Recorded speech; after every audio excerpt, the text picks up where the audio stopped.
Buenos días, somos alumnos de la Universidad Tecnológica del Perú, de la Facultad de Administración y Negocios, y como parte de nuestro curso de Finanzas Aplicadas, presentaremos nuestro video tutorial acerca del factoring. Los integrantes del grupo son Bendezú Johnny, Cobos Rivas Oriana, Dávila Grecia, Herrera Núñez Erika y Leva Cusia Aide. Y el profesor a cargo del curso es el licenciado Enrique Soto. Comenzaremos por definir qué es el factoring. Pues bien, el factoring consiste en un contrato mediante el cual una empresa traspasa sus documentos de cobranza a una entidad financiera y a cambio recibe de manera inmediata el dinero como parte del pago. ¿Cuál es el origen del factoring? Según estudios realizados, el factoring se remonta al comercio textil entre Inglaterra y sus colonias norteamericanas, donde aparece la figura del factor. La importancia del factoring. Resulta ventajoso y conveniente porque convierte las ventas al crédito como si fueran ventas al contado. También evita que la empresa enfrente un desbalance por falta de liquidez inmediata. Además, la empresa mejora en los siguientes aspectos. Su gestión financiera y comercial. Puede ofrecer a sus clientes comerciales sin que esto afecte su flujo de caja. Puede mejorar la relación con sus proveedores. Un mejor manejo de su inventario. Y por último, facilita el crecimiento de la empresa. ¿Y qué empresas suelen contratar el factoring? Pues todas las empresas, es decir, la pequeña, la mediana y la gran empresa. ¿Y estas empresas qué características deben reunir? Pues deben realizar ventas con pago aplazado, es decir, ventas a crédito, y deben utilizar transferencia o cheques como forma de pago. Asimismo, es importante identificar cuáles son los agentes que actúan en el factoring. En el factoring nacional intervienen 3 agentes y son el deudor, quien debe pagar una deuda o crédito, el cliente, quien cede la factura o crédito a la entidad factor, y por último tenemos la compañía de factoring, a quien se le cede la factura o crédito. ¿Cuáles son los instrumentos de contenido crediticio? Pueden ser facturas y títulos valores representativos de una deuda.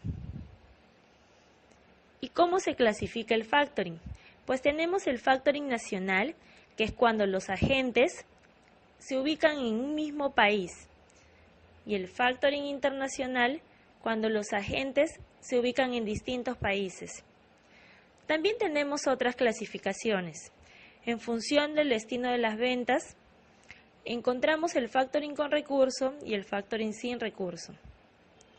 El factoring con recurso es cuando el cliente o vendedor es el que soporta el riesgo de insolvencia de los compradores o deudores.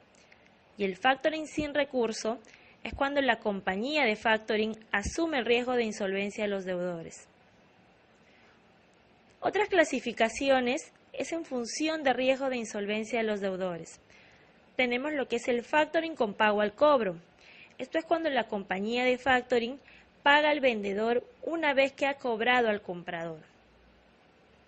También tenemos el factoring con pago al cobro con una fecha límite, cuando la compañía de factoring paga al vendedor en una fecha límite establecida. Y por último tenemos el factoring con pago al vencimiento o a una fecha previamente establecida. La compañía de factoring paga al vendedor en una fecha previamente acordada. ¿Y cuáles son las características de los créditos comerciales que pueden ser objeto de factoring? No existe ninguna limitación cualitativa, pero en práctica se centra en aquellos créditos comerciales que reúnan las siguientes características. Que tengan su origen en ventas por suministros de mercancías o prestación de servicios. Que las mercancías vendidas no sean productos inmediatamente perecederos. Que sean ventas efectuadas entre empresarios, es decir, ventas a distribuidores, ya sean estos mayoristas, minoristas y también fabricantes. Que las condiciones de pago sean a crédito, pero a corto plazo. ¿Cómo se establece la tarifa de factoraje? Pues no existe una tarifa única y esta se establece en función de las siguientes características. El carácter del contrato, que puede ser con o sin recurso. El número e importe de los documentos de crédito, es decir, de las facturas que se vayan a ceder a la entidad de factoring. El número de compradores, deudores y su distribución geográfica. Y por último, el sector de la actividad. ¿Cuál es la ganancia del factoring? La entidad factor genera dos tipos de ganancias. La primera es la tarifa del factoraje, que suele fijarse en un porcentaje sobre el importe total de las facturas cedidas, y el tipo de interés por el anticipo de fondos. La entidad factor cobra por el dinero anticipado y por el tiempo. ¿Cuáles son las ventajas económico-financieras del factoring? El factoring aumenta la eficacia de los cobros, el flujo de la tesorería y la rentabilidad. Reduce los costos de material de oficina y comunicaciones, ya que las cobranzas lo maneja la entidad de factoring. Y por último, elimina los gastos financieros por retraso en los cobros. ¿Qué entidades pueden realizar las operaciones de factoring? El factoring es una actividad especializada de las entidades de financiación. Pueden ser realizadas directamente por las entidades de créditos universales. Estos son los bancos, las cajas de ahorros y las cooperativas de crédito. Pero sin embargo, ello requiere el montaje de departamentos especializados, ya que pese a las apariencias, el establecimiento de un contrato de factoring requiere análisis más complejos de los deudores y un seguimiento tanto en el ámbito individual como sectorial. Surge una pregunta muy importante. ¿Es el factoring un servicio caro para la empresa? Pues no, por cuanto que los servicios que presta la compañía de factoring suponen un ahorro de costes para el cliente, es decir, para el vendedor, al no tener que efectuar trabajos que realizaba antes de contratar el factoring, además de la mejora que supone poner en manos de profesionales la gestión de las cuentas por cobrar de sus compradores, es decir, de los deudores. Asimismo, el factoring ofrece los siguientes servicios administrativos financieros, y estos son: analizar el grado de solvencia de los compradores, efectuar la gestión de cobro de las facturas que le cede el cliente, administrar las cuentas por cobrar, es decir, llevar un completo control y administración. Así también asegurar los créditos, la cobertura del riesgo de insolvencia de los compradores, de los deudores, hasta el 100% con una operativa y sencilla y dinámica. Pasos para realizar el factoring. La primera etapa es la de estudio. Es donde la empresa de factoring hace un análisis a la empresa deudora de la factura. La empresa de factoring aprueba su evaluación. Tercer paso tenemos: se firma el contrato y se cede el crédito. Como cuarto paso, la empresa de factoring paga comúnmente entre un 80 y 90% del o de los valores documentados en forma inmediata. Por último tenemos el quinto paso, que es la llegada de la fecha de vencimiento. La empresa de factoring le entrega el porcentaje restante menos una tasa de interés o factor de descuento. Aquí tenemos el factoring con un banco peruano, el BCP. ¿Qué ofrece este banco? Reducción de manejo de documentos, efectivo y cheques.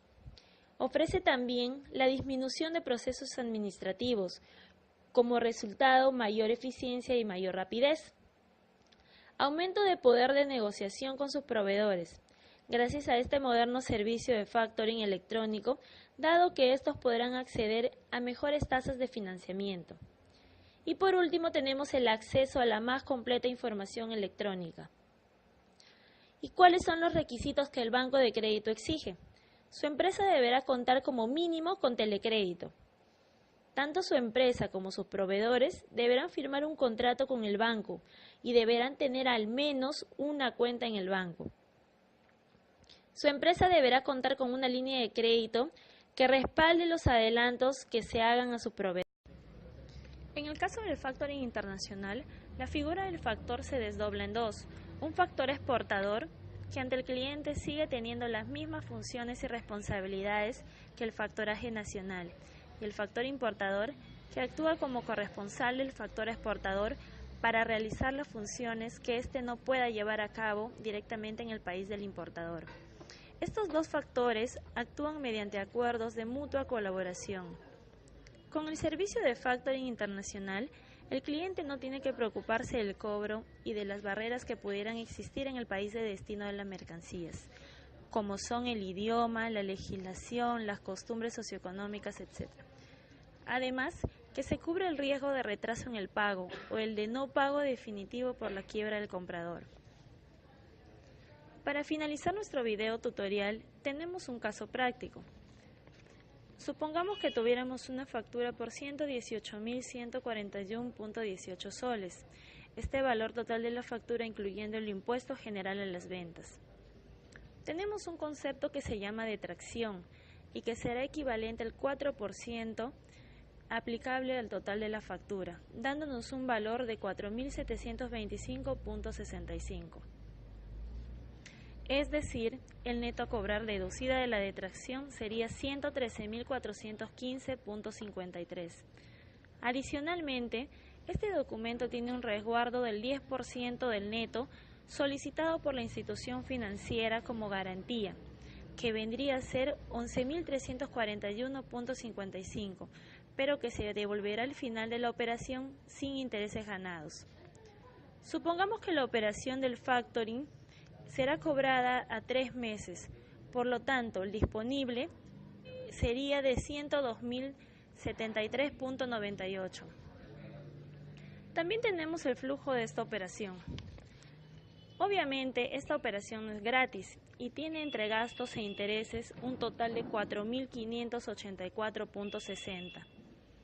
Esto quiere decir que el día de hoy, al momento cero, la empresa en esta operación de factoring estaría recibiendo 97.489.38.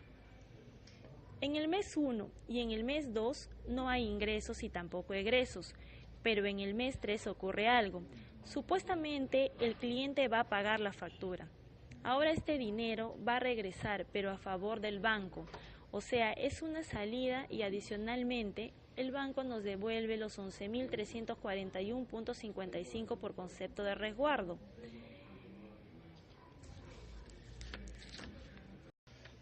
Esperamos poder haber contribuido y nuestro video sea de gran utilidad. Muchas gracias por la atención brindada.